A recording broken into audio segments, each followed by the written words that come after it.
Good night, Christchurch. How are you feeling tonight?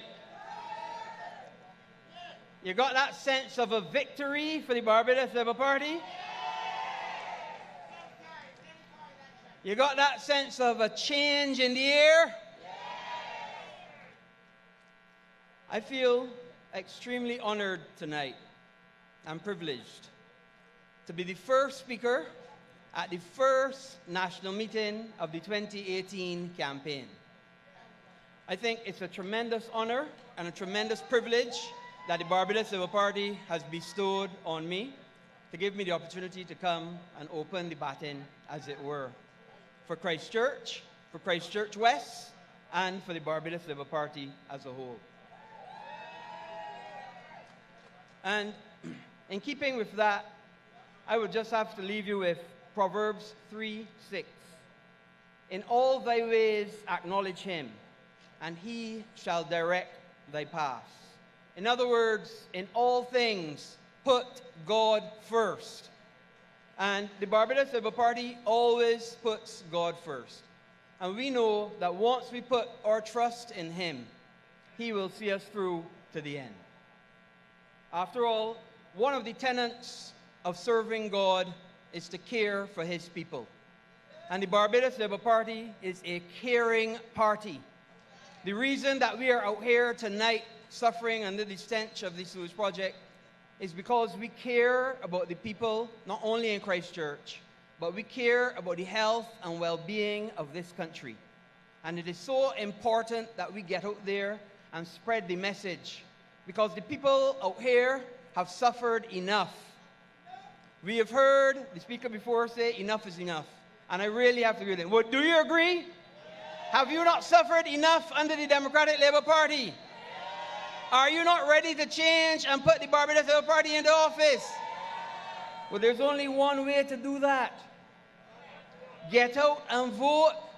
Vote for the Barbados Labour Party candidate in your constituency. There is no other way. There is no other way to change the government other than to vote for the Barbados Labour Party. I want to welcome all of you to Christchurch West.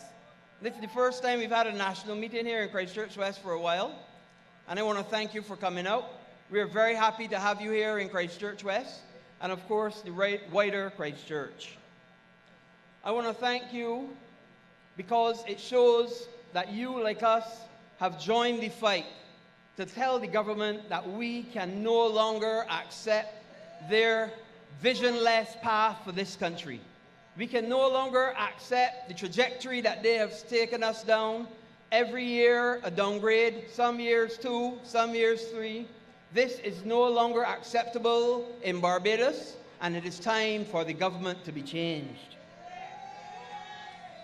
You know, when I think back, the Minister of Health, like John Boyce and Stephen Lashley and Dennis Lowe and Ronald Jones, they should be shamed. They should be shamed that it has come to this, that our infrastructure of the sewage project has degraded to such a point that there's raw sewage floating in the streets. They should be shamed that there's now taken 3 trip advisories by the United States, Canada, and England. People telling us that Barbados streets may no longer be safe because of a significant sewage problem. They should be shamed. And you know, it has taken now 30 articles, 2 public meetings, and 3 trip advisories before the Minister of Health has come out to then tell the people of Barbados that there's no reason to panic. But we have to panic when we hear 35 people with gastroenteritis. And that is only the cases that have been reported. What about the cases that have not been reported? And when I get to this point, I especially want to remember the young ladies and the gentlemen that work at that gas station there, right there, SO. Because most of the people, they go to work, they have to brave it when they're on the outside, but then they get into an environment and they don't have it as much because they're within 4 walls and windows. But the young ladies and the gentlemen working at that gas station, They have had to smell this poison for years. And whenever I go there, they complain to me about it. So it became personal for me. Because those are people that not only live in Christchurch West, but they live in the wider Christchurch. And they've suffered for years. And I hope they can hear my voice. Because every time I came, they say, you got to do something about it. You got to do something about it. So we spoke about it. And we had meetings. And we spoke about it some more. And we had some more meetings. And then we called the press. And only after all the agitation, over 2 years, then they decide to do something about it. We even had a meeting with the residents at Kerry Beach Bar. All the residents came out. Mia Motley came out. I was there. Kerry Simmons was there. The other members were there. You think John Boyce came? John Boyce did not turn up. And you wouldn't imagine that that was his constituency that was suffering. That shows how uncaring those people are. But we in the Barbados Civil Party are not uncaring like them. We don't come to office just to share in the fatted calf. We come to office to represent the people. I came to office in 2003, and I represented the people to the best of my ability. At the time, when we went to elections in 2008, the government changed, but I still had enough representation in there. The people kept me back as their representative. And I am confident that in 2018, the people of Christchurch West will bring me back as the representative for the constituency of Christchurch West. Not because I come to share a fatted calf, not because I come to see what I could get. I have come back, I have picked up the cudgel, because I know what representation is about. I feel the pain of the people in Christchurch West. I live in Christchurch West. I understand what they go through day to day. I understand the problems of the taxation that they have suffered, the NSRL lashing them. I understand how difficult it is for them to send to school their children, go to buy things in the supermarket with the prices going skyrocketing every day. The other day I see some tomatoes selling for $38. 6 tomatoes for $38. Y'all see that? I said, well, it's better for me to go and buy some salsa that was $12, the same tomatoes with a little bit of seasoning and thing in it. Tomatoes for $38. And that is what Barbados has come to. We cannot, be truth to yourself. We cannot endure another 5 years of the Democratic Labour Party. Can you? We can't even endure another 5 months of the Democratic Labour Party. Can you? Tell Frandel, call the election as soon as possible now. Wherever I go, people say, you can't force the election. Get them to call the election. Well, the reason that the people want you to call the election because they want to vote them out. Well, it's obvious. They don't want you to call the election because they want to keep the government. That's why they want you to call the election. That's why they tell you every minute, ring the bell, Frandel.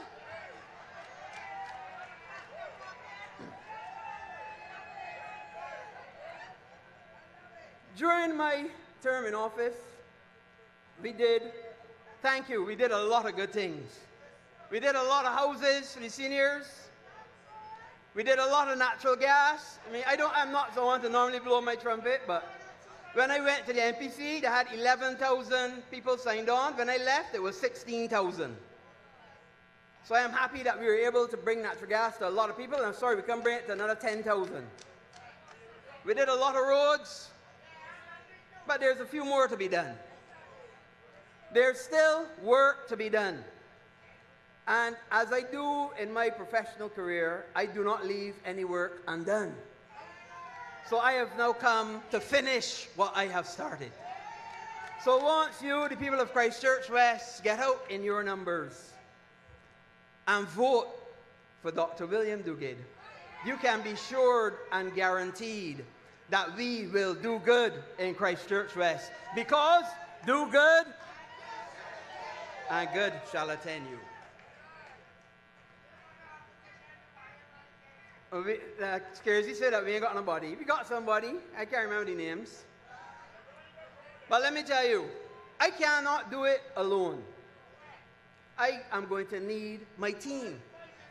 As you know, I am the leader of the Christchurch team. And as the leader of the Christchurch team, I could not come to this platform without saying that I want my man, Adrian Medic Ford, in Christchurch West Central. I want my man, Ryan Strong, in Christchurch East Central. I want Wilfred Abrams in the East. He can do it this time because Low wants to take the low road to high office. And we aren't allowing that in Christchurch West again, in Christchurch East again. And my friend, Ralph Thorne. Ralph Thorne will bring a stop to the rot in John Boyce. Ralph Thorne will win Christchurch South. I am confident of it. The people of Christchurch South are saying it wherever we go. And I have no doubt that Ralph Thorne will be the next Member of Parliament for Christchurch South. You know, this sewage problem is affecting predominantly Christchurch West and Christchurch South. And it is no longer a crisis. It is now a national disaster. Now, I don't know if it is because the resources of the Barbados Water Authority have been starved.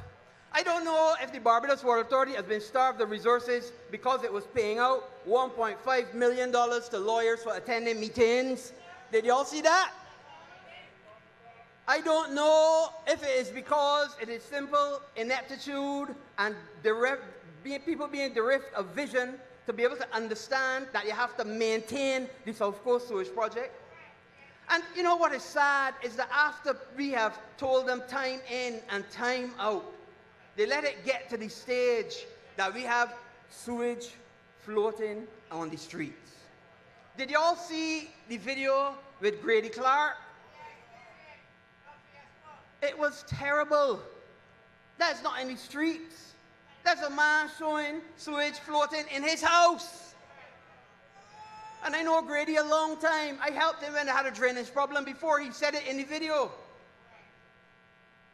But unfortunately, we couldn't help him this time.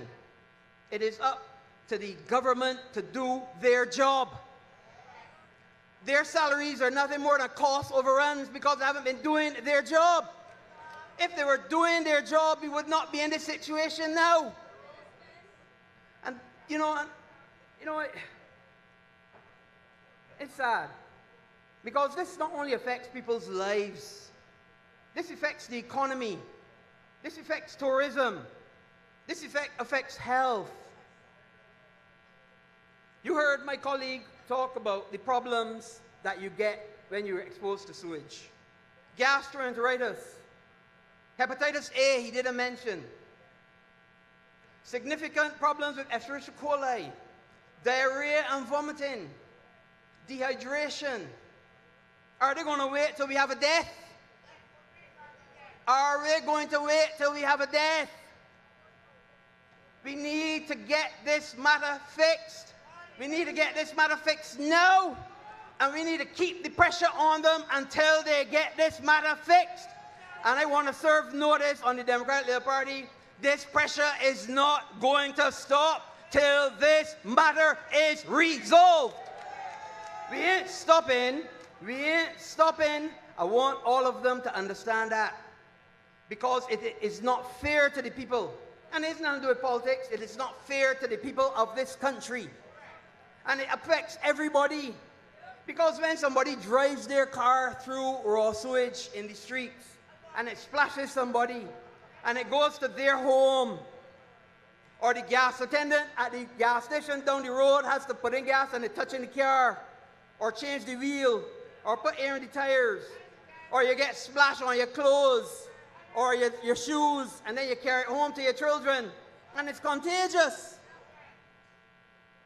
So they got to understand how serious this problem is.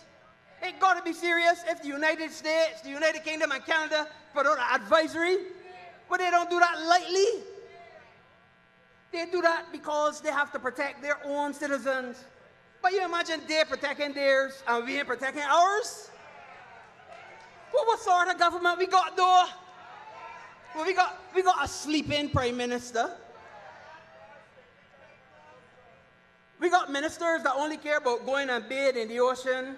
I ain't going to tell about what it was bathing in. They will leave that to Kerry. And all the men interested in is where they went to, how I went to India and this place and that sort of thing, and how they treat me good. And nothing about what you're doing to help the people. But this is the most uncaring government that we have ever had in the history of Barbados. But y'all need to change that. And y'all need to elect a caring government in the Barbados Labour Party.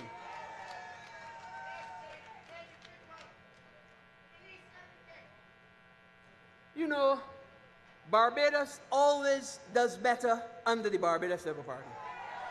Always does better under the Barbados Labour Party. Pre-2008, we always paid our bills. Infrastructure was functioning at optimum levels. There was high investor confidence. People were coming to invest in Barbados, left, right, and center. The average person could save some money, and the average child could look forward to going to university free of cost. Then this thing happened, 2008, pathways to progress. We know that should have been pathway to poverty. Because not only has poverty increased in this country, but people have seen significant hardships. For the last 10 years, we are now the third most indebted country in the world. We have had 23 downgrades and counting. There's very little investor confidence in Barbados. There is sewage flowing in the streets. People are now having to use up their savings just to make ends meet. Children can no longer look forward to university education.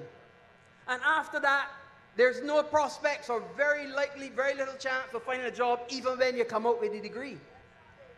And the worst of the worst, for months, the rural taps have been dry, devoid of water.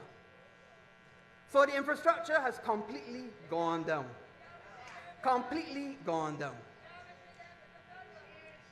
I hear Cindy here saying the garbage ain't getting picked up. Well, you understand, we only got 3 garbage trucks for the whole country. So when you have an infrastructure that is completely imploded on itself, then what are the people to do? The people only have one weapon to deal with them. And you know what that weapon is. You know what that weapon is. X. Wax palax, as the people say. Put that X in the right place. And put that X for the Barbados Labour Party. I can't leave the platform without talking about Eswick, though. Eswick came and said that they should have built better than a primary sewage plant, because he had issues with that. But I want to say something to Eswick. It was in 1992, when the Democratic Labour Party in office, was when that sewage plant was conceptualized. It was in 1992 when they paid the commitment fees to the loan. And it was in 1992 when they awarded the contract. All of that was done not under the Barbados Labour Party, but under the then Minister Branford Tate, a Democratic Labour Party minister. So if you are arguing with what kind of treatment plant was put there, I want you to understand you're arguing with your fellow Democratic Labour Party colleagues, because it is them that decided the type of sewage plant that would go there. And it is us, all we did was execute what they had put in place. So don't blame the Barbados Labour Party. What y'all need to do is accept the blame for not maintaining it. And you know what is hard? Is that at no time does the Democratic Labour Party decide that they're going to accept blame for the things that they have done wrong? Nowhere. If I do something wrong, it's going to be difficult, but you know what? I'm going to accept the blame, I'm going to apologize, and I'm going to move forward. Let us put the past in the past, and let us move forward. Well, that's the adult thing to do. Not to try and hide between excuses or hide completely. Hide completely, don't say nothing, I hope it go away magically. Well, that don't happen. You got to put the resources behind it. You got to put the effort behind it.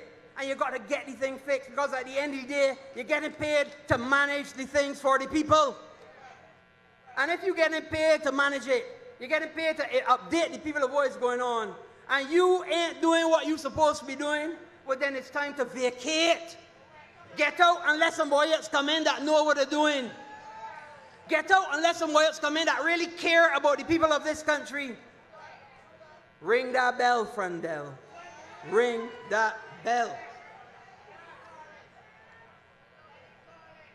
Now, my wife told me don't call her name.